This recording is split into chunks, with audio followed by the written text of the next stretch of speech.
የኢዮብ መጽሐፍ ምዕራፍ 42 ላይ የመጨረሻው ምዕራፍ ማለት ነው። የመጽሐፉ የመጨረሻ ምዕራፍ ነው። የመጀመሪያዎቹ 6 ቁጥሮች በጌታ በኢየሱስ ክርስቶስ ስም አነባቸዋለሁ። የጌታ ቃል እንደዚህ ይላል። ኢዮብም እንዲህ ሲል መለሰ፣ ለእግዚአብሔር እንዲህ ሲል መለሰ፣ አንተ ሁሉን ማድረግ እንደምትችል እቅድም ከቶ እንደማይሰናከል አወቅሁ። አንተ ያለ እውቀት እቅዴን የሚያደበዝዝ ይማን ነው አልከኝ። እርግጥ ያልገባኝን ነገር የማላውቀውንና ላስተውለው ማልችለውን ጉዳይ ተናገሩ። ስማኝ ናገር እኔ ጠይቃለሁ አንተም ትመልስልኛለህ አልከኝ። ጆሮዬ ስላንተ ሰምታ ነበር፣ አሁን ግን ዓይኔ አየች። ስለዚህ ራሴን እንቃለሁ፣ በትቢያና በአመድ ላይ ተቀምጬ ንስሐ እገባለሁ። የጌታ ስም ለዘላለም የተባረከ ይሁን። ጌታን እጅግ አድርጌ አመሰግናለሁ። ስለ እናንተ ሁልጊዜ ጌታን እጅግ አድርጌ አመሰግናለሁ። ኢዮብ ምዕራፍ 42 ኢዮብ ምዕራፍ 42 ያለ የጌታ ቃል ክፍል ነው ያነበብነው። የኢዮብ መጽሐፍ ምዕራፍ 42 ላይ ከቁጥር 1 አካባቢ ጀምረን እስከ ቁጥር 6 አካባቢ ድረስ ያለ የመጽሐፉ መዝጊያ ምዕራፍ ነው። ከዚህ በኋላ የመጽሐፉ መደምደሚያ ነው። ከቁጥር 7 በኋላ ያለው በአጠቃላይ መጽሐፉ ራሱ ሙሉ በሙሉ የሚዘጋበት ክፍል ነው ያለው እና ይመስለኛል ራሱ ሰውየው ነው የጻፈው፣ ራሱ ኢዮብ ነው የጻፈው። ምንም አይነት ሌላ ሰው እንደጻፈው የሚያሳይ ምንም አይነት ፍንጭም የለውም እና ራሱ ኢዮብ የተባለው ሰው ራሱ የጻፈው እንደሆነ ይታሰባል። ምክንያቱም አንዳንድ ነገሮችን በስሚ የሚጻፍ አይደለም። መጽሐፉ ላይ ሐሳብ፣ ንግግር ብቻ ሳይሆን ስሜት አለው፣ ህመም አለው። በጣም ጥልቅ በሆነ አይነት መንገድ ሰውና እግዚአብሔር መካከል ያለ በጣም ብርቱ ጠንካራ ሙግት አለው። ይሄ መጽሐፍ በጣም ከባድ ሙግት አለው። ምናልባት እንደዚህ አይነት በጣም በሙግት የተሞላ መጽሐፍ በመጽሐፍ ቅዱሳችን ውስጥ የምናገኝ አይመስለኝም። አንድ ሰው ከእግዚአብሔር ጋር፣ አንድ ሰው ከሰይጣን ጋር፣ አንድ ሰው ከጓደኞቹ ጋር፣ አንድ ሰው ከተለያየ ነገር ጋር የሚሰቃይበት መጽሐፍ ነውና የእግዚአብሔር ሉዓላዊ ስልጣን የሚታይበት እግዚአብሔር የሰውን ህይወት ኢንፍሉዌንስ አድርጎ የወደደውን በሰው ህይወት ላይ ማድረግ እንደሚችል ያሳየበት መጽሐፍ ነው። ደግሞ ይህንን እግዚአብሔር ልብ የተረዳ ሰው በትዕግስት ተቀምጦ ደግሞ እግዚአብሔር በሱ ህይወት ላይ ሊያደርግ የወደደውንም ነገር በምን አይነት ክብር እንደሚመለከት ይሄ መጽሐፍ በጣም ሰፋ መንገድ ያስተምረናል እና የዚህ መጽሐፍ ወይንም የዚህ ታሪክ ባለቤት የሆነው ኢዮብ ከምዕራፍ 1 ጀምሮ እስከ ምዕራፍ 42 ድረስ ኦልሞስት የመጽሐፉ 70% አካባቢ በሱ ንግግር የተሞላ ነውና በጣም ብዙ ነው አይደለም የሚናገረው። የሰውየው ዕውቀት፣ የሰውየው ጥበብ፣ ግለሰቡ በእግዚአብሔር ላይ የነበረው መረዳት፣ ስለ እግዚአብሔር ያለው መረዳት በጣም አስደናቂ ነው። እንድታነቡት ነው ይሄን ሁሉ የምናገረው። ይሄ መጽሐፍ የተጻፈበትም ስፔሲፊክ የሆነ ቀን አልተጠቀሰም። መጽሐፉን ሲደረድሩልን የቀደመውን ኪዳን የገጣጠሙት ሰዎች ሲደረድሩልን የኢዮብን መጽሐፍ በብሉይ ኪዳን የቅኔ መጽሐፍት መጀመሪያ ላይ ነው አይደል ያደረጉት። የአስቴር መጽሐፍ እንዳለቀ የኢዮብ መጽሐፍ ይገባል። ከኢዮብ ቀጥሎ ዳዊት እያልን እንቀጥላለን። የቅኔ መጽሐፍት የምንላቸው መጀመሪያ ላይ ነው ያደረገው። አይ ቲንክ ከምዕራፍ 1 እና ከምዕራፍ 42 ውጪ መሀል ላይ ያለው በሙሉ በግጥምና በቅኔ መልክ ነው የተቀመጠው፣ ሙሉን ማለት ነው። የኢዮብ ንግግር፣ የነዛ የሶስት ወዳጆቹ ንግግር፣ ቀጥሎ የእግዚአብሔርና የኢዮብ ጥያቄና መልስ፣ እንደገና ደግሞ ወዳጆቹ መጥተው ከኢዮብ ጋር የነበራቸውም ነገር ሙሉ በሙሉ በቅኔ አይነት መልክ ነው የተቀመጠው። ታሪኩ የተከናወነው ወይ በእነ አብርሃም ዘመን ነው ወይ ከእነ አብርሃም ዘመን በፊት ነው። ወይ በእነ አብርሃም ዘመን ነው የሚሆነው ወይ ከእነ አብርሃም ዘመን በፊት ነው የሚሆነው። ምንም አይነት በቀደመው ዘመን ላይ የነበረ የሕግ መጽሐፍ ኢዮብ ሪፈር አያረግም። ሙሴንና በዚያ ዘመን የነበሩ የእምነት አባቶች በኢዮብ መጽሐፍ ላይ አታገኟቸውም እና ከሙሴ መጽሐፍ ጀምሮ የተነሱ ከሙሴ በኋላ የመጡ በሙሉ የሙሴን መጽሐፍት እንደ ስታንዳርድ ያስቀምጣሉ። ከእግዚአብሔር ጋር ሙግት ካላቸው በሕግ ነው ከእግዚአብሔር ጋር የሚቆሙት። ከበደሉና ካጠፉ እግዚአብሔር በሕግ ይቀጣቸዋል። ጤነኛና ትክክለኛ መንገድ ከሄዱም እግዚአብሔር በሕጉ ላይ ባስቀመጠው መንገድ ነው የሚሸልማቸውም የሚባርካቸውም ተስፋ የሚያደርግላቸውም። የኢዮብ መጽሐፍ ላይ እንደዚህ አይነት ሙሴ የሚባል ሰው የለም፣ ሕጉ የለም፣ በዚያ ዘመን የነበረ ምንም አይነት ታሪክ የለም። በመሰረቱ ሰውየው የደቡብ አረቢያ ሰው ስለሆነ እስራኤላዊም አይደለም። ኢዮብ አፍተር ኦል እስራኤላዊም አይደለም፣ የደቡብ አረቢያ ሰው ሆኖ ግን እግዚአብሔርን የሚፈራ በንጽህና የሚኖር እግዚአብሔር ሲመሰክርለት ባሪያዬ ኢዮብ ይፈራኛል አለና ጻድቅ ነው ይለዋል እግዚአብሔር። አሁን ለኢዮብ መጥቶ ጻድቅ ነህ አይደለም የሚለው፣ እግዚአብሔርና ሰይጣን ናቸው የሚያወሩት ባይዘው እና ምዕራፍ 1 ላይ የምታስታውሱ ከሆነ በኋላ ጊዜ ስታገኙ እንድታነቡ በጣም ኢንተረስቲንግ ነው ባይዘው ታሪኩ።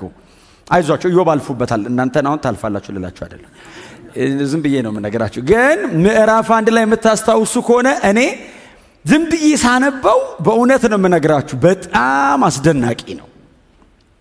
የእግዚአብሔር ሉዓላዊ ስልጣን በሰው ህይወት ላይ ሲመጣ የእግዚአብሔርን ዲዛይን ለማስፈጸም እግዚአብሔር ሰውን ምንም ሊያደርገው ይችላል። እና እግዚአብሔር ሉዓላዊ ነኝ ነው እዚህ መጽሐፍ ላይ እኔ ሉዓላዊ ነኝ ነው። ኢዮብ የሚባለውን ሰውዬ እግዚአብሔር ቅጥሩን አቋርጦ ገብቶ የፈለገውን አደረገ እግዚአብሔር። እና ሰውየው ግን በጣም አስደናቂ ነው። ወደ ቁስሉም ወደ ችግሩም ወደ ሰይጣኑም ሳይሆን ወደ እግዚአብሔር ነው ስቲክ የሚያደርገው። ነገሮችን በሙሉ ዲል የሚያደርጋቸው ከእግዚአብሔር ፖይንት ኦፍ ቪው ነው። ለእግዚአብሔር ወግኖ ነው የሚጨቃጨቀህ። ጌታ ይባረክ።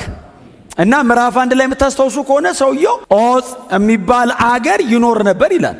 የሜሶጶጣሚያ ደቡብ ክፍል ነው፣ በሙት ባህር ሳይድ ማለት ነው። እና የዖፅ አገር ነዋሪው ኢዮብ እግዚአብሔርን ይፈራል። ቀጥሎ ጻድቅ ነው። ልጆች አሉት። በጣም ባለጠጋ ነው። በጣም ይገርማችሁ በአብርሃም ዘመን ነው ኢዮብ የነበረው ሀብት የሚለካው። በእነ አብርሃም ዘመን ነው እንደዚህ አይነት ሀብት የሚለካው። ከዛ በኋላ በእንደዚህ አይነት መንገድ ሀብት አይለካም። ሰውየው ይኖርበት የነበረበት ዘመንም ነው እሱ። እና በከብት ብዛት በነበረው በአህያ ብዛት በእህል ብዛት ነው የሚለካው። እና ሰውየው እጅግ ባለጠጋ ነው፣ የተከበረም ነበር ይላል። እና እግዚአብሔርና ሰይጣን ኢዮብ በማያውቅበት መንገድ ነው አይደል የተነጋገሩት። ሰይጣን ወደ እግዚአብሔር ገባ እና በእግዚአብሔር ፊት ቆመ ይላል። የእግዚአብሔር ልጆች ቆመው ሰይጣንም ገብቶ ቆመ። እና ድሮ ሰይጣን ይገባ ነበር። አሁን ኢየሱስ መጥቶ ነው እኛ የገባ ነው። እና ገብቶ ሲቆም እግዚአብሔር ጠየቀው፣ ከየት መጣ አለው። ምድርን ዞርኳት አለው። ስትዞር ታዲያ ባሬን ኢዮብን አየው አለው። ምድርን ዞርኳት ሲል በሜሶጶጣሚያ አልፏል ማለት ነው። እሰውዩ ያለው እዛ አካባቢ ነው። አሁን አፍሪካም መጥቷል። በዚህ ምድርን በሙሉ እሱ መንፈስ ነው። እንደኛ እኮ አይራመድም። ዞርኳት ሲለው ባሬን ኢዮብን አየው ሲል አዎ አይቼዋለሁ አለው። ይፈራኛል፣ ይወደኛል፣ ያከብረኛል አለው። አይ አለው። በዚህ እንኳን እርግጠኛ እንዳትሆን አለው። እንዴት አለው። አጥራጥረለት ቅጥር ቀጥረለት። በሩቁ እኮ ነው የምናየው እኛ ራሱ ኢዮብን አለው። ለመጨበጥ ራሱ እኮ አንችልም። አንተ አጥረ ሆነው ቅጥሩ በጣም ትልቅ ነው። አጥሩ ትልቅ ነው። እስቲ ቅጥሩን አንሳ፣ ዙሪያው ያለውን ነገር እስቲ ውሰድበትና ያኔ አለው ሰይጣን ይሰድብሃል አለው። እግዚአብሔር ያሳይ። ሰውየው በሰላም ተቀምጦ መንፈሳዊ ዓለም ላይ ነው እንትኑ። አይሰድበኝም አለው እግዚአብሔር። ሰይጣንስ ይሰድብሃል አለው። ሰይጣን ቴምት ሊያደርገው እግዚአብሔር ቴስት ሊያደርገው ማለት ነው። እና ሰይጣንን አይሰድበህ ሂድ አለው። ሂድ ሲለው ሰይጣን ሄደ ይልና እግዚአብሔር ቅጥሩን ሲያነሳለት ዳበሰው አይደል፣ ዙሪያውን ነካካው ይላል። ዙሪያውን ሲነካካው ሀብቱ ያለው ቤተሰቡ ያለው ነገር በሙሉ በአንድ ቀን እኮ ነው። እኔ እንደው አንዳንድ ነገር አሁን እኛ መጽሐፉ ላይ ቆመን ነው የምናወራው። ኢዮብስ እየኖረ ነው። እናንተ እስቲ ኢዮብ ጋር ግቡና እዩት። ሰውየው ቁጭ ብሎ በእግር ሰላም ቁጭ ባለበት አንድ ሰው እየሮጠ መጣ ይላል ከአንድ ቦታ። አቤት ሲለው መብረቅ ከሰማይ ወርዶ ከብቶቹን ምናምን በሙሉ ፈጀ እና የነበሩትንም ሰዎች በሙሉ ጨረሰ። እኔስ አለውና ለአንተ መልእክት ለማድረስ ብቻ አመለጥኩ አለው። 4 አመለጥኩ ነው ያሉት። እችን ለመናገር ነው የተረፈው አንድ ሰው ከአራቱም ጋር። ታዲያ ሲለው በሙሉ አለቁ ከብቶች አለው። አንዱ ደግሞ ከአንድ ቦታ ሮጦ መጣ። የምስራቅ አውሎ ንፋስ ተነስቶ መጣ። ልጆች በታላቅ ወንድማቸው ቤት እያሉ ተደግሶ ምናምን እንደዚህ እየበሉ እየጠጡ እያለ ቤቱን ከ4 አንግል መታው። ከዛ ውስጥ ያለው ሰው በሙሉ ከነ ልጆች በሙሉ ሞቱ። ከዛ ባሪያዎቻቸውን በሙሉ አልቋል። እኔ እችን ለመንገር አመለጥኩ አለው። መርዶ ለመንገር እኮ ሰይጣን ራሱ ያስተርፋል። አለቁ አመለጥኩ። አንዳንድ ሰው ነው የተረፈው ከየቦታው። ያም ሰው የተረፈው ለኢዮብ ለማድረስ ነው መልእክቱን። ከየአቅጣጫው መርዶ ሰማ። መጽሐፍ እንደዚህ ይላል፣ ልብሱን ቀደደ፣ በላዩ ላይ አመድ ነሰነሰ፣ ኢዮብ መሬት ተቀመጠ ይላል። ቁጭ አለና በጣም በተለምዶ አሁን ቸርች እንኳን እኔ ብዙ ሰምቼው አላውቅም። ድሮ ነበር የምሰማው። እግዚአብሔር ሰጣ። ይሄ እኮ ከኢዮብ እኮ ነው የተወሰደው። ባይዘው ቃሉ እግዚአብሔር ሰጠ አለ፣ እግዚአብሔር ነሳ፣ የእግዚአብሔር ስም የተመሰገነ ይሁን አለ። ምን ማለት ነው? ራሱ ሰውየው ምንድን ነው የገባው? እግዚአብሔር እንዴት ነው የሚያውቀው? ልጆችህ ሞቱ፣ እንትን ተወሰደ፣ ንብረት አለቀ። በአንዲት ቀን ያንን የሚያክል የተከበረ ሰው ብቻውን ቀረ። ብቻውን አስቀረው። እግዚአብሔር ቁጭ ያለበት ወንበር ብቻ ቀረው። ከዛ ሰይጣን ተመልሶ ሄደ። አየኸው አለው ኢዮብን። አዎ አየሁትኝ፣ ዙሪያውን በሙሉ መትቻለሁ፣ እንደዚህ ሆኗል። ግን አይ መች ነካኸው አለው። እንዴት ሲለው ይሄን ሁሉ ብትወስድበትም ሰውየው እኮ መች ነካኸው? ሰው እኮ ይሄንን ሁሉ ለህይወቱ ይከፍላል አለው። ሰይጣን እኮ ነው የሚለው ሲለው ሰውነቱን እስቲ በቁስል መታው አለው። እና አቁሰለው ሲለው እግዚአብሔር እንደዚህ አለው፣ ከነፍሱ በቀር የወደድከውን አድርግበታል፣ ነፍሱ እንዳነካ አለው። በኢየሱስ ክርስቶስ ሰይጣን ተመልሶ መጣ፣ ቁስሉን በገል አከከ ይላል። እንደዚህ በገል ገል ታውቃላችሁ? እንትን በዛ ማከከ አጥቶ ቢጣራ እንደዚህ ይላል አይደል? የባሪያ ባሪያ ብጠራው አይሰማኝም አለ። እንደዚህ ይወረዳል። የባሪያ ባሪያው አለ እኔ ብጠራውን አለ አይሰማኝም አለ። ያን ያክል ኢዮብ በጣም ወረደና ልክ በዚህ አይነት ሲቃይ ውስጥ እያለ ከሩቅ የነበሩ የኢዮብ 3 ጓደኞች ሰሙ ይላል ስለ ኢዮብ። በልዳዶስ፣ ሶፋርና አንደኛው ማነሱ 3 ናቸው። ኤልፋዝ 3ቱ ሊያጽናኑት እኮ ነው የመጡት።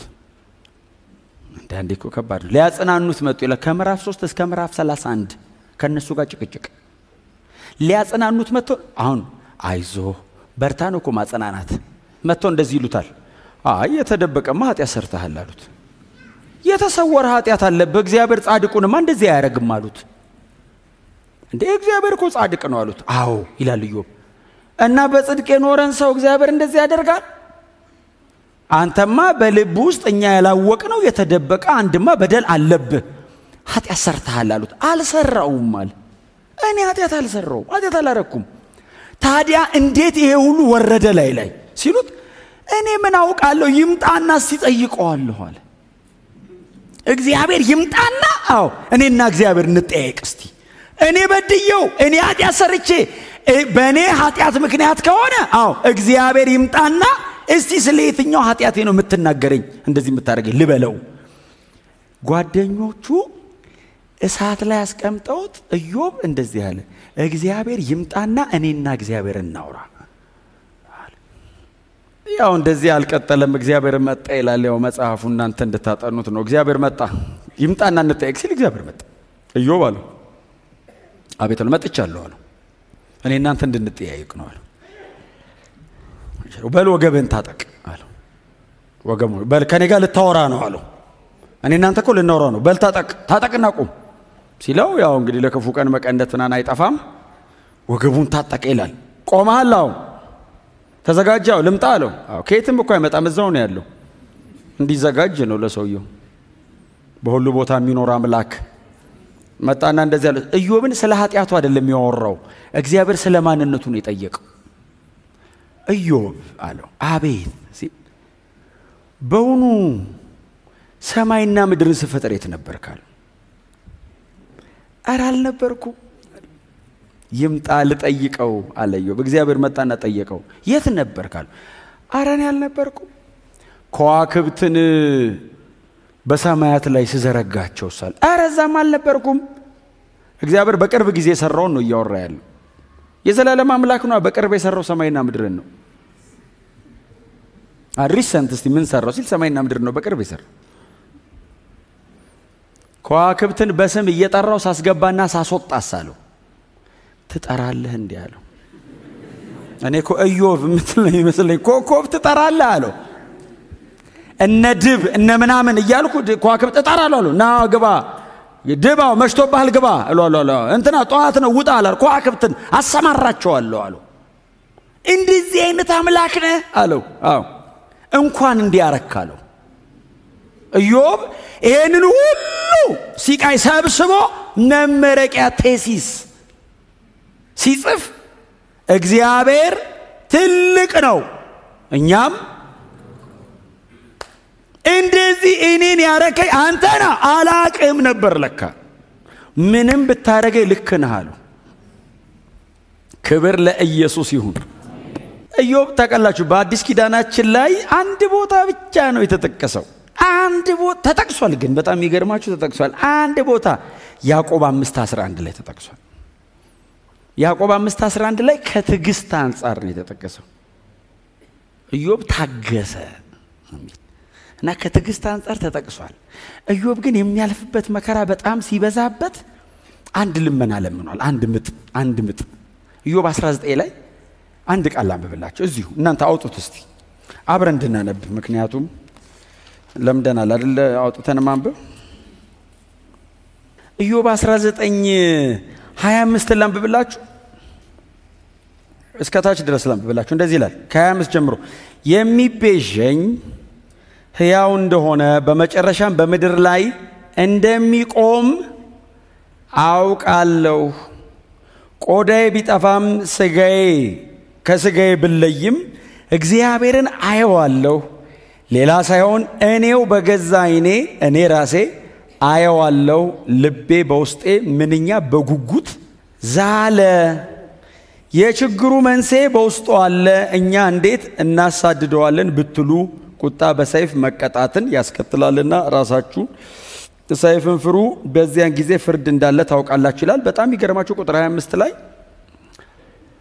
ፕሪዲክት ነው አይደል ያደረገው፣ መተንበይ ሳይሆን ቀድሞ ሊሆን ያለው ነገር ገባው።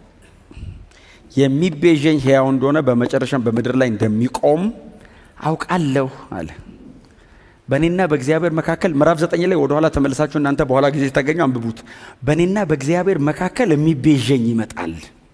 እኔ በእግዚአብሔር ፊት መቆም አልችልም አለ። እኔ አሁን በእግዚአብሔር ፊት እንደዚህ ፊት ለፊት እግዚአብሔርን አግኝቼ እንዲህና እንዲያ ልለው አልችልም። አሁን የሚቤዠኝ ይመጣል አለ፣ በምድር ላይ ይቆማል አለ። በእኔና በእግዚአብሔር መካከል መሬት ላይ መጥቶ ይቆምልኛል አለ። እኔና እግዚአብሔር መሃል ገብቶ እንደዚህ እማልፍበትን ሲቃይ ነግሮልኝ ይቤዠኛል፣ ነፃ አውጪ ይመጣል አለና በምድር ላይ ይቆምልኛል። ይሄንን የሚነግረው እኮ ለነዛ ጓደኞቹ። አሁን ኢዮብ ባለበት ሰዓት ላይ እንግዲህ አንድ ቀን እግዚአብሔር ነፃ ያወጣኛል ነው። ዘሆል ግን በመጽሐፍ ቅዱሳችን እኛ ጠቅላላ የመጽሐፍ ቅዱስ መጽሐፍት እጃችን ላይ ስላሉ ግልጽ ነገር ይገባናል። እግዚአብሔር ይሄንን ሰው በዚህ ውስጥ እያሳለፈ ስለምን እየተናገረ እንደሆነ እኛ በጣም በግልጽ ይገባናል። የሚቤዠን ይመጣል አለ ኢዮብ። ነፃ አውጪ ያው ይመጣልናል። ማናችንም በንጽህናችንም ይሁን በመከራችን በእግዚአብሔር ፊት መቆም አንችልም። እኔ ልቆም አልችልም አለ። በእግዚአብሔር ፊት ኃጢአተኛ አይደለሁም አለ። የማልፍበት ይሄ ሁሉ ሲቃይም ደግሞ የኃጢአቴ ውጤት አይደለም አለ። አልበደልኩም አለ። ምንም በንጽህና ቆሜ እግዚአብሔር በእኔ ህይወት ላይ ይሄንን እያደረገ እንኳን ቢሆን በንጽህና ቆሜ ይሄን ሁሉ እየተቀበልኩ እንኳን ቢሆን ስለዚህ ጉዳይ በእግዚአብሔር ፊት ቆሜ ማስረዳት አልችልም። ንጹህ ነኝ አለ። አዎ የማልፍበት መንገድ ደግሞ የኃጢአቴ ውጤት አይደለም አለ። አዎ በድዬ አይደለም እግዚአብሔር የሚያሰቃየኝ፣ ግን የፈለገ ንጹህ ብሆን እግዚአብሔር በላይ ላይ ይሄን ሁሉ ቢያወርድብኝም በእግዚአብሔር ፊት ቆሜ ግን ስለዚህ ጉዳይ ማውራት ግን አልችልም። የሚቤዠኝ ይመጣል አለ። በእኔና በእግዚአብሔር መሃል የሚቆም አለ። ኢዮብ ይሄንን ሲናገር ቅድም ነግሬያቸዋለሁ። እስራኤላዊ አይደለም፣ የአረቢያ ሰው ነው። የክህነት አገልግሎት ገብቶታል። ምክንያቱም ምዕራፍ 1 ላይ ስለ ራሱና ስለ ልጆቹ በደል በየቀኑ መስዋዕት ያቀርብ ነበር ይላል። ምናልባት ልጆቼ ከበደሉ እያለ መስዋዕት ያቀርባል። የክህነት አገልግሎት ያውቃል ኢዮብ። ስለዚህ አንድ ቀን ቤዛ ይመጣልኛል አለ እና በእኔና በእግዚአብሔር መሃል ይቆምልኛል አለ። ምዕራፍ 9 ላይ እንደው የሚለው ምንድነው? በእኔና በዳኛው መሃል ይቆማል አለ። እግዚአብሔር ፈራጅ ነው አለ። አዎ እግዚአብሔር ሁሌ ልክ ነው አለ። አዎ እኔን ግን ነፃ ለማውጣት በመካከል ይገባልኛል አለ። እግዚአብሔር አይሳሳትም። አዎ እኔ የማልፍበት መንገድ ባይገባኝም እግዚአብሔር ግን ልክ ነው ነው። እኔ አልገባኝም አለ። ክርክሩ እኮ ረጅሙ ምዕራፍ እኮ ክርክር የሆነበት ምክንያት እኔ አልገባኝም አለ። እነሱስ ኃጢአተኛ ነን አይደለሁም አለ። እግዚአብሔር ጻድቅ ነው ይላል። አንተ የምትሄድበት መንገድ እኮ ልክ ስላልሆነ አይደል? እኔ ኃጢአተኛ አይደለሁም፣ እግዚአብሔር ግን ጻድቅ ነው። ይሄ ነገር ግን ለምን እንደሆነ አልገባኝም። አንድ ቀን ግን ነፃ እንደምወጣ እርግጠኛ ነኝ።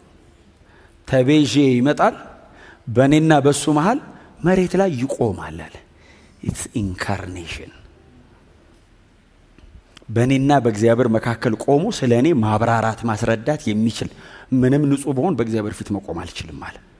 እሱ ነው የሚቆመው በእኔና በእግዚአብሔር መሃል አለ። የፈለገ ንጹሕ በሆን የእኔ ጽድቅ በእግዚአብሔር ፊት የመርገም ጨርቅ ነው አለ።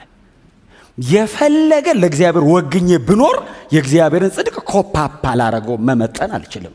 በእግዚአብሔር ፊት ብቅ ብል ያጠፋኛል አለ እና በእኔና በእግዚአብሔር መሃል መሬት ላይ መቶ ቆሞ የሚቤዠኝ አንድ ቀን ይመጣል። እሱን ተስፋ አረጋለሁ። ነፃ አውጫችን ኢየሱስ ነው። ቤዛችን ኢየሱስ ነው። ኢዮብ ያለፈበትን መከራውን ብዬ አሁን ማንም ሰው እዚህ ውስጥ በሆነ ነው የምላችሁ በዚህ መጠን አልፋችኋል ብዬ አልጠይቅም። በጣም ተስፋ አረጋለሁ እንደዚህ አይነት ነገር ውስጥ በዚህ መጠን ያለፈ ሰው የለም። በጣም የትዕግስት ምሳሌ ነው። እንደ ኢዮብ የተዋረደ በሰው ደረጃ አናቅ። እንደ ኢዮብም ደግሞ የታገሰ አይደል አላየንም። ቅድም ግን ያነበብኩት ምዕራፍ 42 ላይ ግን አንብባችሁ ከሆነ እግዚአብሔር መጣና ኢዮብን አንድ ነገር አለው። አስተውላችኋል? ሳነበው ምዕራፍ 42 እሷ ላንብብላችሁና ትንሽ ነገር ብቻ ነግሬያችሁ ልጨርስ። እንደዚህ አለው፣ አንተ ሁሉን ማድረግ እንደምትችል እናንተ እጅ ላይ ምንድነው የሚለው? ሐሳብህም ነው የሚለው። ምንድነው የሚለው? ምዕራፍ 42 ቁጥር 2 ምንድነው የሚለው? ሁሉን ማድረግ ሁሉን ታደርግ ዘንድ ቻይ እንደሆንክ ሐሳብም ይከለከል ዘንድ ከቶ ምን አልኩ? አልገባኝም ነው ጭቅጭቁ። አሁንስ አወቅኩ። ሁሉን ታደርግ ዘንድ ቻይ እንደሆንክ ሐሳብ ደግሞ ይከለከል ዘንድ ከቶ እንደማይቻል አውቄያለሁ። እግዚአብሔር ሉዓላዊ ነው። ሶቨሪን ጋድ የሚል አንደርስታንድ አረኳለ። እግዚአብሔር ሉዓላዊ ነው። ከሰማይ ተጭኖ ይምጣ እንጂ እግዚአብሔር ኢንፍሉዌንስ ሊያደርግ ከመጣ አንተ ወደ ላይ ልትሰብረው አትችልም። እግዚአብሔር ከመጣ ማንም እግዚአብሔርን ሐሳብ ሊያስቀይረው አይችልም።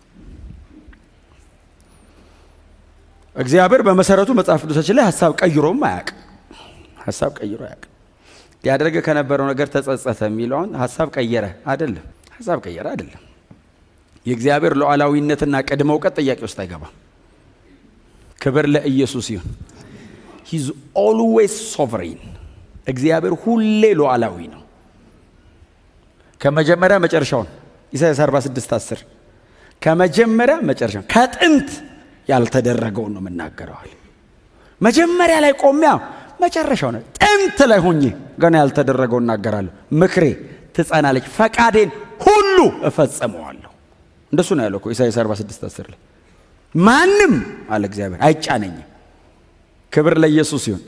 ምናልባት ጎን ለጎን ከፍ ያለ ሰው ከታች ያለውን ጫን ሊያደርገው ይችላል። እግዚአብሔር ከሁሉ በላይ ነው። መጫንም መግፋትም አይቻልም። እሱ ከመጣ የማይጫነው የለም። ነገስታት እግዚአብሔር ነገስታትን ብቻ አይደለም፣ እግዚአብሔር ታሪክን ይጫነዋል። ታሪክን ኢንፍሉዌንስ ያደርጋል። እግዚአብሔር ዘመንን ይጫነዋል። ከኛ ውጪ ማለት ነው። እግዚአብሔር የሆነ ዲስፔንሴሽን ላይ መጥቶ ኢንፍሉዌንስ ያደርግ ይጋርደዋል፣ ቁጭ ያደርገዋል። ክብር ለኢየሱስ ይሁን። ኢዮብ ይሄ ገባኛል። ሁሉን ማድረግ የምትችል አንተ ብቻ እንደሆንክ ሐሳብ ሊከለከል እንደማይችል ከዛ ደግሞ እግዚአብሔር ለኢዮብ ያለውን ኢዮብ ደግሞ እኔ ገባኝ ይሄ አለ። ቁጥር 3 አንተ አለው እግዚአብሔር ኢዮብን ያለውን ኢዮብ ጻፈው። አንተ ያለ ዕውቀት እቅዴን የሚያደበዝዝ የማን ነው አልከኝ? ኢዮብ እኔ ጻድቅ ነኝ አልበደልኩም ሲል እግዚአብሔር እንደዚህ ያለው ያለ ዕውቀት እቅዴን ታደበዝዛለህ እንዴ አለ። አንተ መጣና ያለ ዕውቀት እቅዴን የሚያደበዝዝ ይሄ ማን ነው? እግዚአብሔር መጥቶ ይሄ ማን ነው ሲል ሰው ራሱ ሲል ከባድ ይሄ ማን ነው ካለ እኮ ሪተርኑን አትችለው አይደል? ያው አንድ ሰው መጣ ይሄ ማን ነው ካለ ቃሉ ልክ አይደለም አይደል? የእንትን ቃል ነው፣ ምላሽ ያለው ቃል ነው ማለት።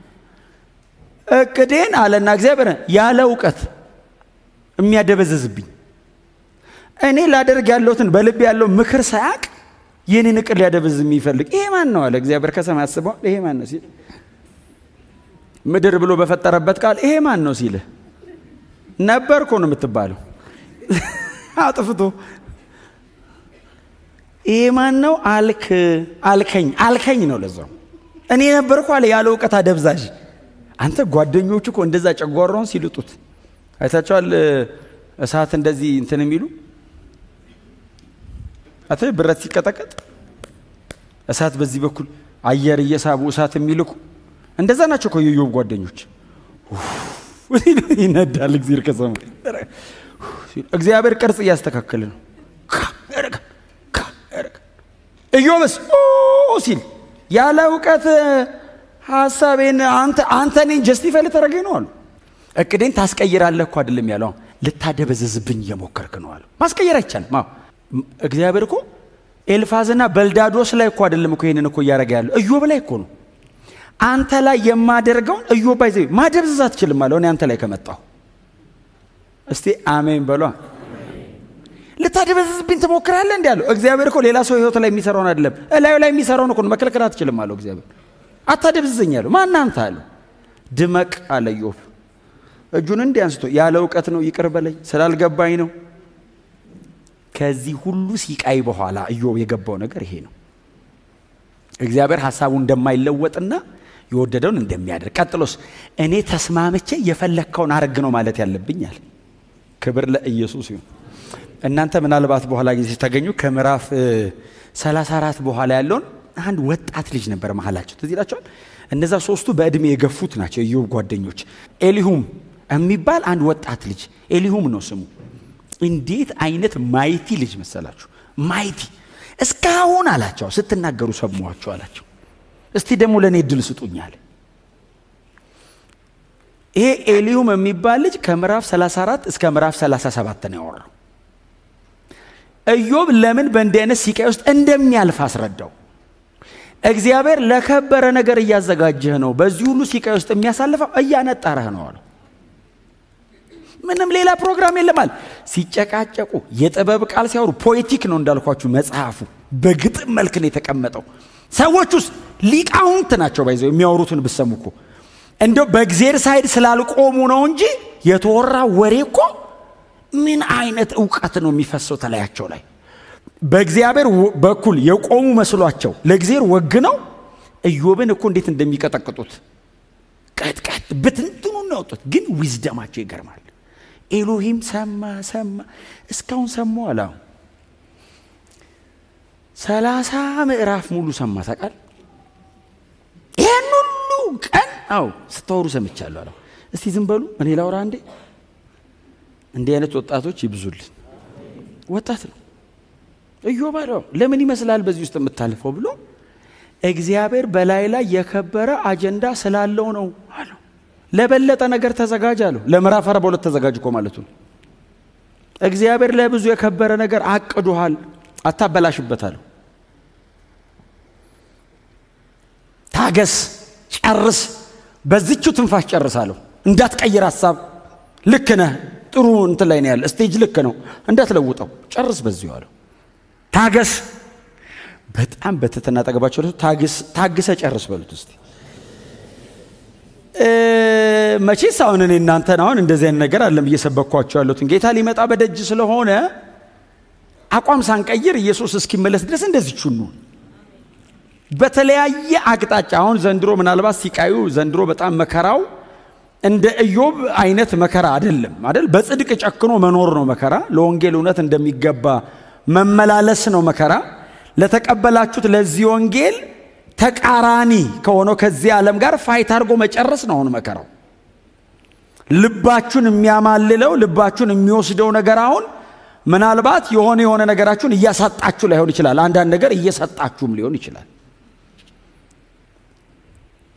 እምቢ ብሎ መሄድ ሊሆን ይችላል። አሁን ቻሌንጁ አልፈልግም ማለት ሊሆን ይችላል። አሁን ነፍስን የሚያሰቃየን እኔ በእግዚአብሔር ቤት ውስጥ እንደ ሪዋርድ የምጠብቀው 3000 ከብት 4000 ግመል ምናምን የለም። አሁን ለምትኖሩት ህይወት ሪዋርዱ የዘላለም ክብር። አሁን እግዚአብሔር ኢዮብን ሪዋርድ ሊያደርገው እያዘጋጀ ያለው ምዕራፍ 42 ላይ እናንተ አንብቡት። በጣም እጥፍ አይደለም የሚለው እንትኖቹ ይሄን ያህል እጥፍ እንትንም ይሄን ያህል እጥፍ ልጅም በእጥፍ ከብትም ምንም በእጥፍ እግዚአብሔር ሰጣው ይላል። እግዚአብሔር ኢዮብን ጎበኘው ይላል። አሁን ኦፍ ኮርስ መሬት ላይ ስትኖሩ ለመኖር የሚያስፈልጋችሁን ያደርጋል፣ እያረገም ነው። በዚህ እግዚአብሔር አይታማም። ለዘላለም ህይወት አምናችሁት ለ70 ዓመት አይጠረጠርም። ዘላለም ያኖረኛል የምትሉት አምላክ መቼ 70 ዓመት አንጠረጥረው። ለምታልፉት ህይወት ክብሩ ሰማይ ነው። ለምትጨክኑት ጭካኔ ዛሬ የምትወስኗት በጣም ጥቂት የምትመስሏ ውሳኔ ዘላለማችሁ ላይ ክብር አላት። ማንም ሰው ሳያያችሁ እናንተና እግዚአብሔር ብቻ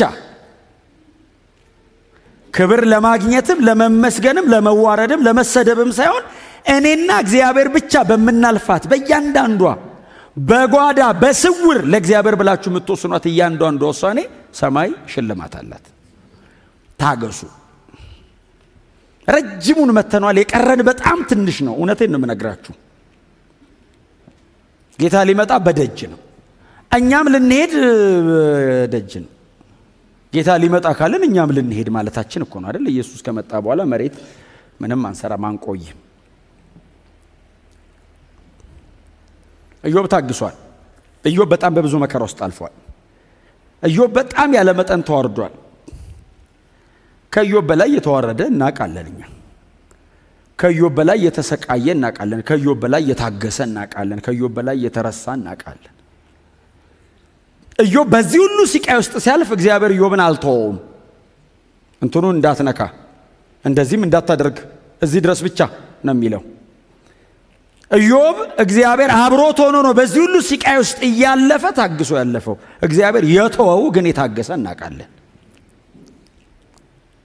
እግዚአብሔር አላይህም ያለው ግን የታገሰ፣ እግዚአብሔር ጩኸትን አልሰማም ብሎ ሰማያትን የዘጋበት ምን ነው ተውከኝ ብሎ የጮኸ የታገሰ ግን እናውቃለን። ኢዮብ በጣም ተዋርዷል።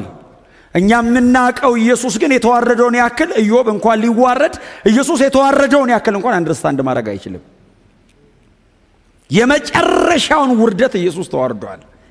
መጠን የሌለውን ሲቃ ኢየሱስ ተሰቃይቷል። ኢዮብን እግዚአብሔር ትቶት አይደለም፣ በተወሰነ መንገድ እንዲያልፍ ነው ያደረገው። ኢየሱስን ቶታሊ እግዚአብሔር ትቶታል። አላይህም ብሎታል ኢየሱስን። ኢዮብ ባሪያው ነው፣ ኢየሱስ ልጁ ነው። ልጁን እምቢ አለው። ሲጮህ አልሰማህም አለው። ወደ እኔ እንዳይመጣ አለው። ኤርምያስ ትዝ ይላችኋል። ሰቆቃ ኤርምያስ ላይ ጸሎታችንን ላለመስማት ራስን በደመናው ሰወርከው ይላል። እግዚአብሔር ተደበቀ ይላል። እንዲህ ተደበቀ እግዚአብሔር። ለምን ተደበቅ ስትሉት መደበቅ ፈልገ ነው አይደለም፣ ጸሎት ላለመስማት ፈልጌ ይላል። ጸሎታችንን ላለመስማት ራስን በደመና ሰወርክ፣ መንገዳችንንም በጥርብ ድንጋይ ዘጋኸው አለ። እንዳንነቃነቅ አረከናል። ማንም ኢየሱስ የተረሳውን ያክል አልተረሳም። ኢዮብ በጣም ታግሷል። ማሰብ አይቻልም የታገሰውን መታገስ። ሲታገስ እያወራን የታገሰው የሆነ መልስ እየሰጠን የታገሰው። ኢየሱስ በሸላቾቹ ፊት ዝም እንደሚል በግ ጸጥ ብሎ ነው የታገሰው። መልስ አይመልስም። ልክ እንደ ኢዮብ በቀኝና በግራ ሆነው እሳት ላይ የሚለቁበት ወንበዴዎች አሉ። ፊት ለፊቱ ላይ ካህናት ሕጋቸውን ይዘው ይጮውበታል። እስቲ ውረድ ይሉታል። አንተም ብሎ ጻድቅ ወንበዴ ነህ፣ ኃጢአተኛ ነህ፣ የተረገምክ ነህ ይሉታል። ዝም ማለ ኢየሱስ። መልስ አይሰጥም። የተረገምኩ አይደለሁም ኃጢአተኛ አይልም። ኢዮብስ ብሏል አይደለሁም። ኢየሱስ አይልም።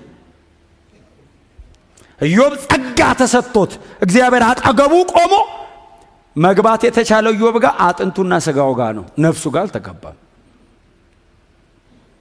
ኢየሱስ ሁሉን ተትቷል። ኢየሱስ ኢዮብ የተዋረደው ብዙ ነገር እስከ ማጣት ነው። ኢየሱስ የተዋረደው እስከ መቃብር መውረድ ነው። መረሳት ነበረበት። ኢየሱስ መሞት አይደለም መረሳት ነበረበት። ከምድር በታች 3 ቀን እንዲረሳ አረገው እግዚአብሔር። ማየት አልፈልግም አለ እግዚአብሔር።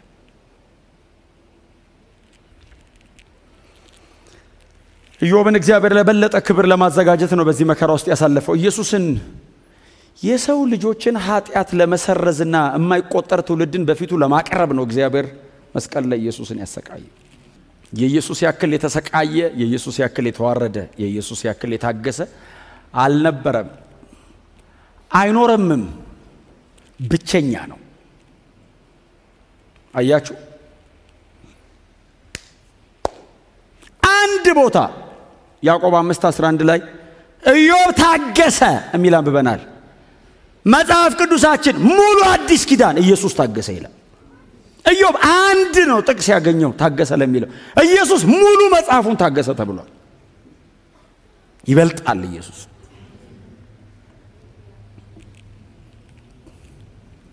የእምነታችን ራስና ፈጻሚውን እርሱን ተመልክተን አሜን ነው ከፊታችን ያለውን ሩጫ በትዕግስት እንሩጥ። እርሱ ነውርን ንቆ ከፊቱ ስላለው ደስታ በመስቀል ታግሶ በሰማያት በግርማው ቀኝ ተቀምጧል። ክብር ለኢየሱስ ይሁን። ኢየሱስ ታገሰ። ኢየሱስ በመከራ ውስጥ አለፈ።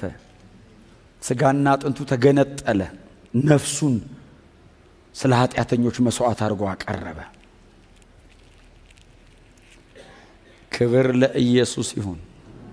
እዚህ ቤቱ ላይ አንድ የምንለው ቃል አለ። እኛ ግን የተሰቀለውን ክርስቶስን እንሰብካለን። ትዕግስት የታየው ክሮስ ላይ። ኢየሱስ ጨከነ፣ መስቀል ላይ ነው። ኢየሱስ ዝም አለ፣ መስቀል ላይ ነው። ኢየሱስን እግዚአብሔር ተወው፣ መስቀል ላይ ነው። ኢየሱስ ስለ ሰው ልጆች ኃጢአት በመስቀል ላይ ሞተ፣ መስቀል ላይ ነው። ከመስቀል ላይ አውርደው ወስደው ቀበሩት፣ ስለ እኔ ኃጢአት ነው። ኢየሱስ ብቻ ሞዴላችን ነው። እግዚአብሔር ጻድቅ ነው ታውቃላችሁ። ኢዮብን አሰቃይቶ ኢዮብ አንደርስታንድ አድርጓል። ባይዘው ገብቶኛል አለ። በቃ ማን እንደሆንክ ገብቶኛል። ሐሳብንም ላደበዝዝብ ሞክሬ ነበርው ንስሐ ገባለሁ አይደል? ቁጥር 6 እንደሱ አይደል የሚለው? ራሴን እንቃለሁ አይደል ያለው? አንተ ከዚህ ሁሉ መከራ በኋላ ሰው ራሴን እንቃለሁ ብሎ አመድ ላይ ይቀመጣል? በልካሰኝ ነው እንጂ የሚለው እግዚአብሔር ማን እንደሆነ ሲገባ ስለ ካሳ አታወራም። ላደበዝዝብ ሞከርኩ ማረኝ አለው። በዚህ ሁሉ ስቃይ ውስጥ ካለፈ በኋላ ማረኝ ይላል እንደገና። እግዚአብሔር ራሱን አሳየው በመንገዱ። አሁን እዚህ ጋር እኮ ታሪኩ ቢያልቅ እኮ የኢዮብ መጽሐፍ እኮ ልክ ነው አይደል? ኢዮብ ገባው፣ እግዚአብሔር ማን እንደሆነ ገባው። በቃ መጽሐፉ አለቀ ቢባል ልክ እኮ ነው። በቃ ምንም ችግር የለውም። እግዚአብሔርስ አይበቃኝም አለ። ለኢዮብ እግዚአብሔር እንደገና አይደል ጨመረለት ይላል። በጥፍ በጥፍ ሰጠው ይልና በጣም የሚገርማችሁ ኢዮብ በጣም የሚደንቀኝ ስለ ጓደኞቹ ጸለየ ይላል። እነ በልዳዶስ ሄደዋል፣ ባይዘ አሰቃይቶት ሄደዋል። ከሰይጣን ጋር አብረው መከራውን አብልቶት ወደ ሀገራቸው ተመለሰው ኢዮብስ ቁጭ ብሎ ይለምናል ስለነሱ። እግዚአብሔር ሆይ እኔም እነሱም አልገባንም ነበረው፣ እነሱም ላንተ የወገኑ መስሏቸው እኔም በዚህ በኩል ቆሜ ሁለታችንም አንተን አንደርስታንድ ሳናደርግ ዲዛይን ሳይገባ እኔን ምረኸኛለሁ ማራቸው እባክህ ብሎ ሲለምን እግዚአብሔር የኢዮብን ጸሎት ሰማ ይላል። እግዚአብሔር ሊቀጣቸው ነበር ይልና ወዳጆቹን ሄደና እግዚአብሔር ስለ ኢዮብ ጸሎት ለወዳጆቹ ተገለጠ። ኢዮብም ብሎ ተገለጠው እንጂ አይጠባባቸው ብሎ አይደል። እግዚአብሔር ለዚህ ሂዱ አላቸው። ወዴት? ወደ ኢዮብ። ለምን? ይቅርታ ጠይቁት። ይሄ ሁሉ አንተ 30 ምዕራፍ የፈሰሰ ጥበብ ከንቱ ነው እግዚአብሔር ከሌለበት። ይስማ ፍልስፍና ምን ያክል ባዶ እንደሆነ የምታዩት እግዚአብሔር የመጣቀን ጭንቅላትን አሳብዶ አስገርመህ አንተ ሰውን ሁሉ እግዚአብሔር ሲመጣስ በልዱና እሱ ፊት ንስሐ ግቡ አለ። ከዛ እኔ ይቅር እምላችሁ እሱን ይቅርታ ስትሉት ነዋል። ተሰብስበው መጣ። ቅድም ይኸው እግዚአብሔር ጻድቅ ነው አንተ ኃጢአተኛ ነው ያለው በልዳዶስ ማረን አለው። እንዲሁ እባክህ እኛ በድለናል ልክ አይደለንም ማለት ጻድቅ ነህም አትለውም ኢዮብን። ምክንያቱም ኢዮብ ራሱ በንግግሩ መሃል ለነሱም ብሏቸው የሚቤዠኝ ይፈልጋሉ ብሏቸው እኔና እግዚአብሔር መካከል የሚቆም የኔን ሰውነት እግዚአብሔርን ጽድቅ ደግሞ መጥኖ መሃላችን የሚቆም ያስፈልጋል። በእግዚአብሔርና በሰው መሃል የሚገባ ያስፈልገናል ብሏል። ስለዚህ ጻድቅ ነህ አትለውም። ግን አልገባንም በቃ እየተሰራ የነበረው ብለው ይቅርታ ሲጠይቁት ኢዮብ ማራቸው፣ እግዚአብሔርም ይቅር አላቸው ይላል። ነገሩ በዚህ መንገድ አላለቀም ነው አይደል? ከዛ እግዚአብሔር ኢዮብን ባረከው ይልና ኢዮብም ከዚህ ነገር በኋላ 140 ዓመት ኖረ የሚል ቃል አለ። ከነ ሙሴ ወዲህ 120 ዓመት ነው ሰው የሚኖረው። ስለዚህ ሰውየው ከአብርሃም በፊት ነው ማለት ነው። እድሜው ራሱ ከአብርሃም በፊት እንደሆነ ያስታውቃል። ከዚህም ነገር በኋላ ነው በዚህ ሰውየው 100 ዓመት ከኖረ በኋላ ነው 140። የድሮ እኮ ደስ ይላል። አይ ግን አይ ደስ አይል እንደ ዘንድሮ ስላልነበረ ይሆናል። አሁን እኮ በስማ 140 ከዚህ በኋላ ጌታም ይመጣል። በእርግጥ ግን ኑሩስ ቢላችሁ ራሱ ጌታ ራሱ ይመጣል መሃል ላይ። የድሮ አሳይመንቱ ትንሽ ነው፣ ዝም ብሎ ነው የሚኖሩት አይደል? በጣም ተሰብስቦ አንድ ጥቅስ ነው የሚወጣው። 970 ዓመት ኖረ ብሎ ኖረ የሚል ጥቅስ ብቻ ነው የሚወጣው። እግዚአብሔር ይጠብቃችሁ ከዚህ በእውነት 900 ዓመት ዝም ብሎ ሰው ነው እንዴት ራሱ ይችላል? እኔ አሁን ያለ ዲዛይን የእግዚአብሔር ልብስ አንደርስታንድ ሳያደርግ እንዴትስ ነግቶለት በሰላም ይነሳል? በእውነት እንትኑን ወቀሳውን ሰው እንዴት ይችላል? ዝም ብሎ መኖር ወቀሳ እኮ አለው አይደል? ሰው ዝም ብሎ ሲኖር አትወቀሱ? እየበሉ እየጠጡ እየተኙ ወቀሳ የለውም አለው እኮ አይደል? ምን ሰራ አይላችሁም እንዴ? ውስጣችሁ አገለገልክ ወይ? የእግዚአብሔር መንግስት ባንተ ተራመደ ወይ?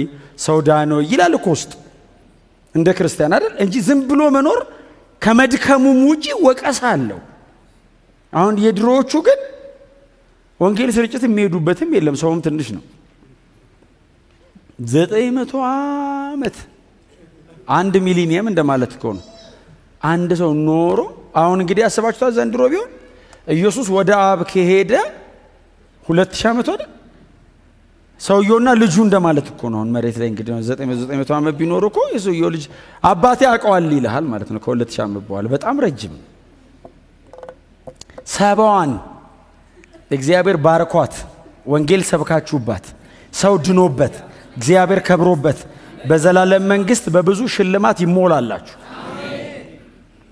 ኢዮብን እግዚአብሔር መጨረሻ ላይ በእንደነዚህ አይነት ነገሮች ካሰው ልንል እንችላለን። ካሰው ብሉይ ኪዳን ስለሆነ፣ አዲስ ኪዳን ግን ካሳችን ኢየሱስ ነው። እግዚአብሔር የሚከፍለኝ ኢየሱስን ነው።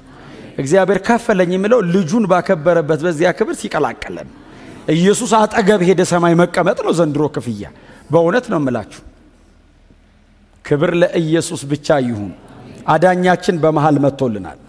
ቤዛ አግኝተናል። እኛ ኢዮብ ቀድሞ የሚቤዠኝ ይመጣል በምድር ላይ ይቆምልኛል ብሎ አምላክ ሰው እንደሚሆን በእግዚአብሔርና በሱ መካከል እንደሚገባለት የኢዮብን ቁስል፣ የኢዮብን ሲቃ፣ የኢዮብን የሚያልፍበትን መንገድ አንደርስታንድ የሚያደርግ በሰውነቱ በእግዚአብሔር በኩል ደግሞ በመለኮትነቱ በሙላት ሊታይለት የሚችል አምላክ ሰው እንደሚሆን በጣም ገብቶት የሚቤዠኝ ይመጣል በምድርም ፊት ላይ ደግሞ ይቆማል። ምዕራፍ 9 ደግሞ በዳኛው በእግዚአብሔርና በእኔ መካከል ይገባልኛል።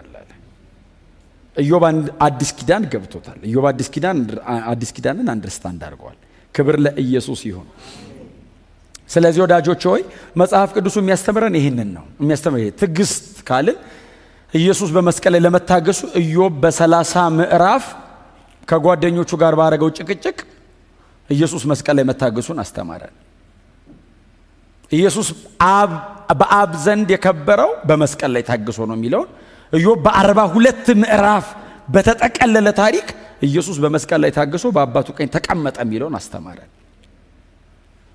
እችን ለማድመቅ ነው ይህን ሁሉ ዘመን እግዚአብሔር ከኢዮብ ላይ ወሰደው።